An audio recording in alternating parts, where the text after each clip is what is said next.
ఇప్పుడు నా wife 1.5 KG chicken biryani చేస్తుంది. ఈ చికెన్ ని మొత్తం ముందుగానే పసుపు ఉప్పు కారం వేసి కుక్కర్ లో అయితే ఉడకేసింది. తర్వాత పొయ్యి మీద ఒక దబర అయితే పెట్టేసింది. దబర వేడెక్కగానే దీనికి తగినంత నూనె పోసింది. నూనె వేడెక్కగానే బిర్యానీ మసాలా దినుసులన్నీ వేసింది. మసాలా దినుసులు చిటపట్లు ఆడుతున్నాయి.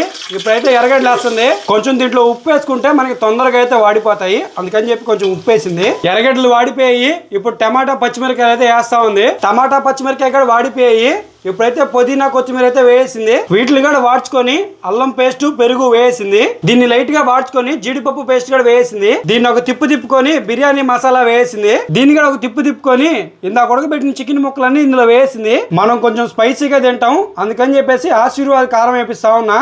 దీంట్లో ఒక నిమ్మ దెబ్బ కూడా పిండేసింది. 3 గ్లాసులు బియ్యంకి 6 గ్లాసులు నీళ్లు పోస్తుంది. ఇది మొత్తం తెల్తా ఉంది. ఇప్పుడు నానబెట్టుకున్న బియ్యం అయితే వేస్తా ఉంది. బిర్యానీ రెడీ అయిపోయింది. దీంట్లో కొంచెం కొత్తిమీర వేసి దించేసింది. ఇప్పుడైతే నాకు ఒక ప్లేట్ లోకి అయితే వడ్డించేస్తా ఉంది. ఇప్పుడు టేస్ట్ చేద్దాం.